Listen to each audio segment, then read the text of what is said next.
Welcome to Axes and Allies Online. Let me start off by saying I am not a professional. I do not do this for a living. And so I'm using a cheap microphone that it's built into my Logitech headset. So if the sound is bad, I apologize. What I'm going to try to do today, though, is I'll play one turn of the new version of Axes and Allies Online, mostly to show you the interface and give you some tips on how to find your way around it. I've watched a few people online that were, doing a replay or a demo, and they struggled with the interface. And I've played it enough now to understand, I think, the interface. So I thought I'd just share that. So this is Axes and Allies Online, 1942. If you are familiar with the board game of 1942 version, then you're pretty much familiar with the rules. It's very much like the board game as far as the gameplay goes. It's available on Steam for early access, which means they're not done with it yet. They're still issuing some hot fixes, and I presume they'll add more content at some point. And hopefully this will be successful, and they'll add other options and more versions and things. I'm kind of enjoying it so far. Let's go ahead and get into it. So I'm going to click on, well, first let me just mention what I have under the options here. I have turned off a couple of things on the audio here. I've turned off the music. I always turn off the music when I play video games. And I've turned off the ambient sound. So I've kind of tried to clean it up a little bit for the replay version purposes here. So I'm going to try to play one game, but I'll go create a new one. And you give it a name because it's going to automatically save it every time you exit the game. And then the single player game, you can pick, the computer will run any of these, any combination of these 5 things that you want. So I'm going to run the Soviets, I'll let the computer do the UK, and I'll run the US. And we'll let the computer do Japan and Germany. But you can pick any combination of these things you want. So let's do that. And we'll click Start Campaign.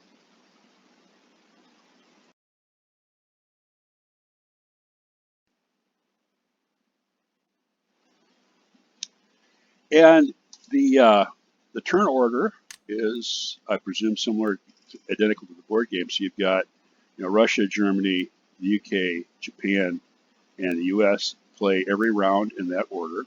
There's a war diary up here, which gives you a way to look at what happened in the past. You can go back to any round, like we're in round 1 right now, and we haven't done anything yet, so nothing here. But I'll show you how that works in a little bit. But let's go back, and the first thing is the purchasing, spending the IPCs. The Soviets have 24, to spend. I'm just going to go ahead and I'm only going to play one round, so I'm going to go ahead and spend all the money here. I'm going to buy 3 artilleries and 4 infantry. But I could buy, anything I wanted there. There's all the basic C units that they have in the game, fighters and bombers, and of course you could build more factories. But we'll just go with that for now. And then the first tip I have for you is you have to click End Phase. It always highlights it in red, but it's down here in the bottom, so you have to find it. It gives you a helpful summary of what just happened. You have to click Go to the next phase. And now it's the combat move for the Russians. And I can use the mouse to kind of scroll around the map if I want to. I can also use the mouse wheel to zoom in and out. So we'll kind of put Russia here in the middle of the map. So this is the combat move. So I'm going to be moving things that I want to do. I'm going to attack West Russia, which is right there. I'm going to let the Germans take Leningrad because they're going to take it anyway. So let's just go ahead and do that. I'm not going to do, I think, the one attack. So we'll do that. So let's start with, up here in Karelia, we'll take 1 infantry and 1 artillery. We'll also take the fighter from there into West Russia. We'll take this armor and go into West Russia. We'll go ahead and take this infantry and go into West Russia. And then we'll take, let's go down here. We'll take this artillery into West Russia. We'll take one of these infantries with it. And let's take the other fighter put that in there too. We'll take one of these tanks. We'll hopefully have overwhelming force there, and hopefully we can kill them without losing much. And that's the only attacks. It's going to come back later and ask us to they can move stuff for mobilization. Let me also mention that if I click on it, when I click on one of these units, you probably noticed it highlights the countries in red where that unit could move. In this case, it was an attack, so only places that one could attack. If I click on, for example, the Soviet submarine up here, there's no red sea zones because there's no attacks it could make. The nearest enemy is the German subs, and it's too far away. So it won't. I mean, if I try to move it during the combat phase, it'll say this unit can't end the combat phase in the sea zone with enemy units, which actually is kind of wrong. It's like you can't end it in the sea zone with no enemy units. But anyway. Okay, so let's go ahead and end the phase. And it gives me a nice little summary of what happened in case I forgot. And now it goes into the Russian combat phase. We're still in Russia's turn. And we only had the one battle. I have to remember to click next over here. It zooms in, and since I'm attacking, it's going to show the battle, and I'm going to roll the dice. If the computer is attacking, it does it all automatically, but I'll show you how to see the results of the battle. So here's how I'm going to do my rolls. We'll start with the first infantry. Needs a 1, probably won't get it. Nope, doesn't get it. Okay, close. Hit control. Okay, now I've got 4 infantry and artillery units. There are two or less we need. Hopefully we'll get lucky here. And we did not get lucky. That's bad. And now I've got 2 tanks and 2 airplanes, 2 fighters. They need a 3 or less. Again, hopefully we'll get some hits finally. We got 2 hits. All right, well, would have hoped for a better outcome in the first round. So we took off 2 of their infantry. Now they get to return fire. They have 4 units here with a 2 or less, and that's what this is not good.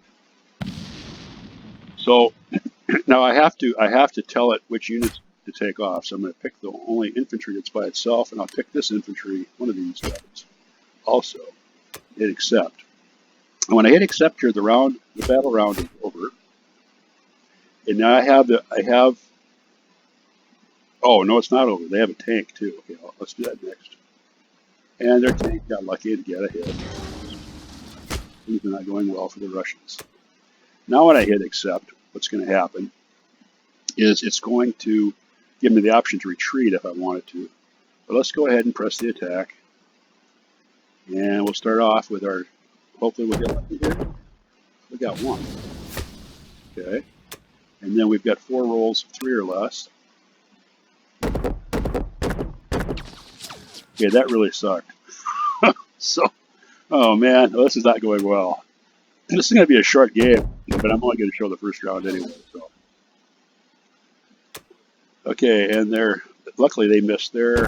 The tank got a hit, so we lose another artillery. This is not going well. Let's go ahead and press the attack. Come on, get a 2. Yeah, okay, got rid of their artillery. Now let's see if we can take out the tank. Yeah, okay, I think we got rid of it. Okay, they get to shoot back. And that one missed, that's good. And the tank missed also. I knew that because a 1 didn't appear up here. Okay, so I can click finish. And it's going to say that we won, but it was a costly victory. Well, we lost 13. We lost units worth 13 IPCs, but the Germans lost units worth 19. So it didn't go as well as I wanted, but we still did okay. Okay, now that was the only combat we had. So now it's going to give me the option to end the phase. End the phase. Gives me a summary. Go to the next phase. Now it's the non-combat move, still for the Russians. Let me also there's a button down here called War Report. I'm going to go ahead and click on that. And you can click on this anytime. The War Report basically shows for each of the countries, each of the players, what victory cities they control currently. And it also gives information how many territories and what their current national production is. So that's the current rate of production. let me go ahead and close that. And then I don't want to end the phase yet. I'm going to move our sub out here so it can get sunk along with this British battleship. And then let's move these two guys up here.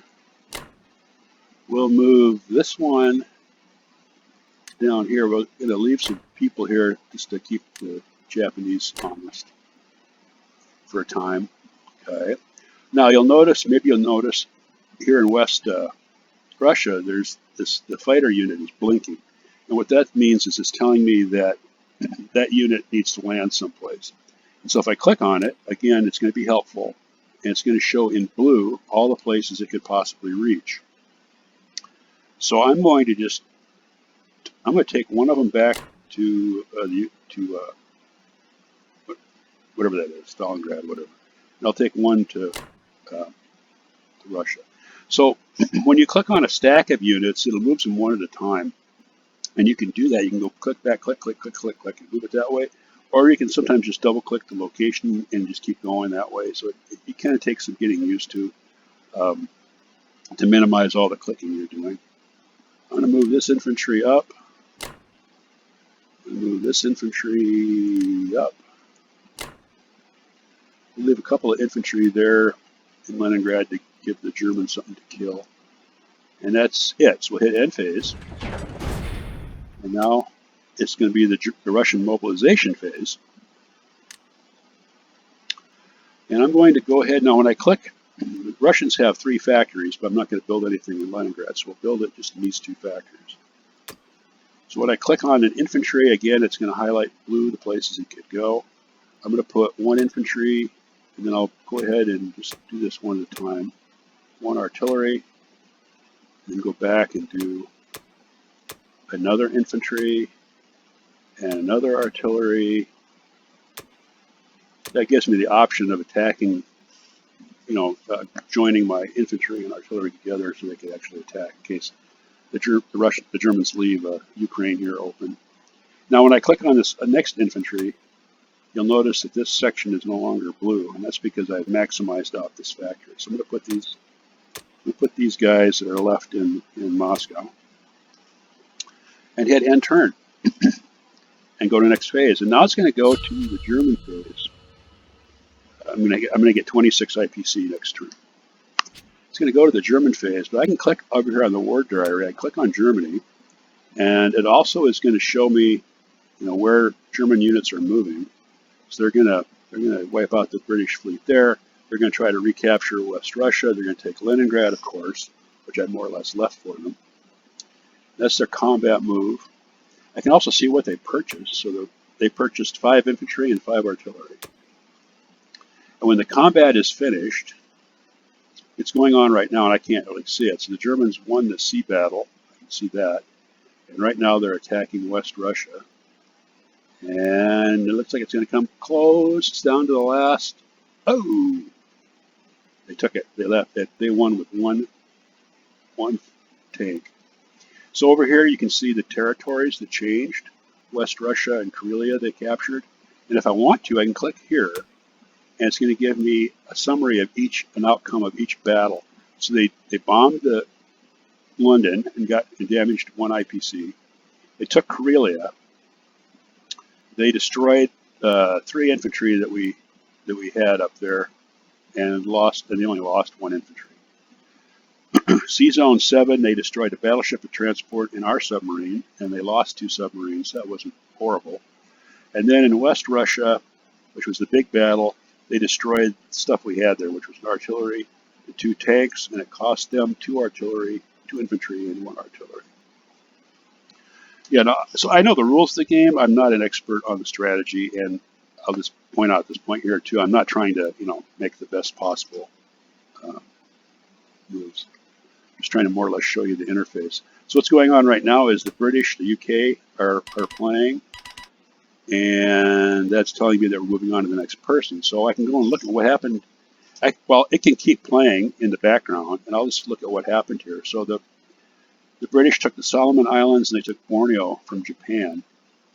And I can go and look and see what the combat was here if I want. and they also had some sea battles going on. And then let's go see what the Japanese are doing. The scroll, I can use the mouse to scroll back and forth, left and right, and I can use the mouse wheel to zoom in. So we're having some combat. Let's see what happens. They're doing their non-combat move. So they destroyed a transport. They took Burma. Oops. Let me go back. I have to go back here because now it wants me to do the U.S. purchases. But I'll go back here and look at their combat moves. Not combat moves. Combat. Okay. They destroyed an aircraft carrier. They just took Anhui and lost 1 infantry in doing so. They took Borneo and destroyed the infantry that was there.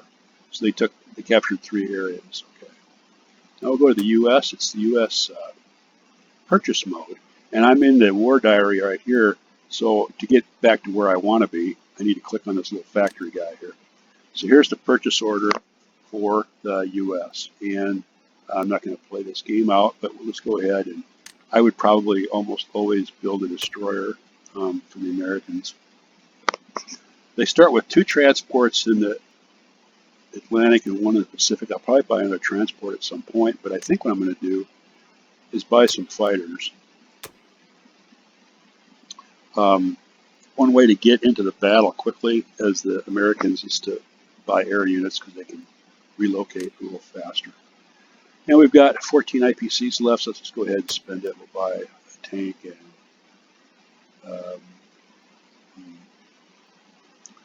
I will save 1. We'll buy 1 infantry and 1 artillery.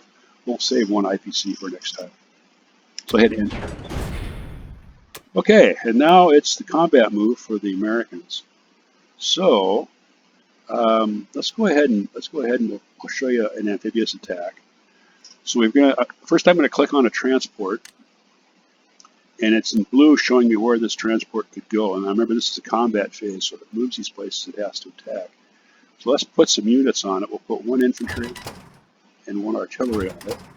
And now you can see that it's showing me in red where I can attack, which is here in Morocco. So I'm going to click on Morocco, and it's going to drive the transport over here and to that sea zone, and it's going to put the units ashore. We'll take the other transport, I'll highlight it, I'll highlight this tank and this infantry, and we'll send them to Morocco also. We've got a fighter here which can't reach Morocco to attack. We've got a bomber which can, so let's go ahead and send a bomber into Morocco too, just for grins. Can I get anywhere? Oh, I guess it's a non-combat move. I think I will move him to Gibraltar later when it's a non-combat move. So that's pretty much it for the Atlantic. I'm going to move this destroyer down to protect these transports, but I can't move it during the combat phase because the destroyer can't attack land units. Meanwhile, over here, I don't think we'll actually attack anything this turn. So we'll do some movements, some non-combat movements. Let's go ahead and end the phase. So now when we get this attack, it's going to tell me. I have to click next again. It's going to tell me what kind of attack it is. This time it's an amphibious assault, which means those ground units can't retreat. And here we've got the same screen up. The defenders, the Germans only had 1 infantry unit there, so hopefully we can kill him without losing anything, but we'll see. So I got a lucky die roll right off, so I don't need to roll any of his other ones because he's dead. And hopefully he doesn't roll a 2 or a 1. He rolled a 3, so we won that one. Painlessly. All right, close this combat screen. So now we've captured Morocco. The color has changed to the U.S. Okay, now I'll end the phase. Go to the next phase. Non-combat move. I'm going to go ahead and move this destroyer over here. Okay, I'm going to move this transport. I'm going to load this transport with 2 infantry and move them to Hawaii. And let's move this destroyer Hawaii. Let's move this battleship to Hawaii. Let's move this air unit. Can you get there? Yes, you can get to Hawaii. Or you could probably get to this aircraft carrier. Let's go ahead and just move them to Hawaii. So we'll empty out that. Let's move this infantry unit. Let's go to the East Coast. Leave the guy alone in Alaska just because. We've got a cruiser sitting here with nothing to do. Should go to the Atlantic or the Pacific? I don't know. Let's send it to the West Coast. Okay, now I have an air unit. I have a bomber over here that's flashing. Let's see where he can go. Not many places. He can go to Gibraltar. So he's off to Gibraltar. I have an air unit back here that I forgot. It could go to Africa. Let's go ahead and send him. He can't fly all the way to London, unfortunately.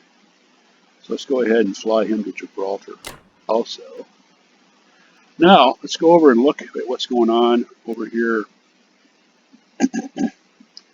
I've got an air unit here. I'm going to send that air unit up to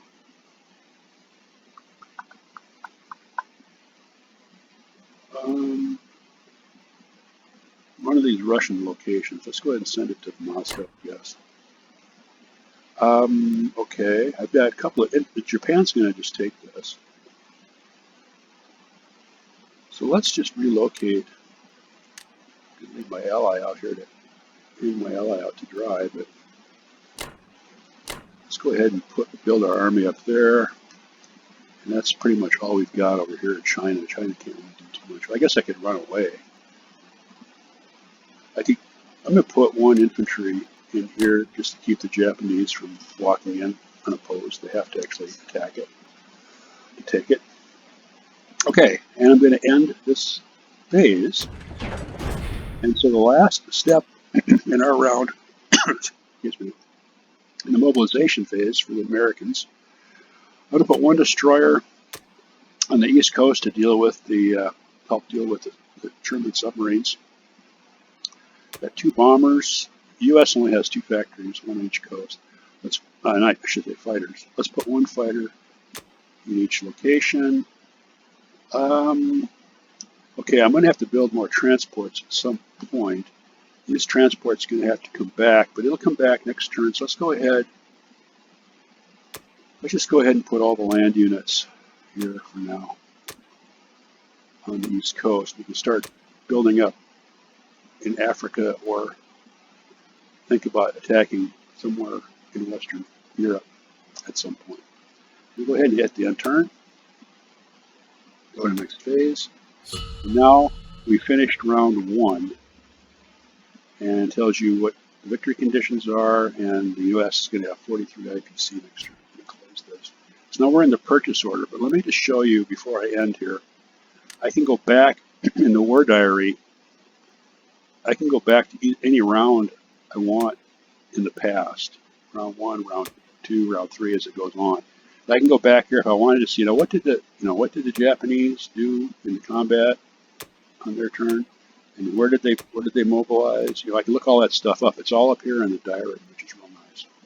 This is a place where you can leave notes, and the computer will actually leave you notes of things so like the computer's playing the UK. So the UK is leaving me instructions of things it wants me to do, which may or may not be smart. So now you can delete those or look at it if you want. And then, of course, there's a help button here, which gives you a little bit of help. But like I said, the best way to get help, I think, is to go to go online and find a rule book for Axis and Allies online, 1942. I'll point out one other thing here, and that is when you click on a unit, a location, like I just clicked on Poland. Well, let's click on one of ours. Let's click on the Caucasus. Click on the Caucasus. It shows you the name of the unit. There is a number here which shows you how many IPCs it's worth, but it also tells you that. I can expand this, and it's going to show me what's in this area. So right now in the Caucasus, we have a factory. It should let me do a mouse over. It's going to let me do a mouse over. Thought it would. No, I guess not.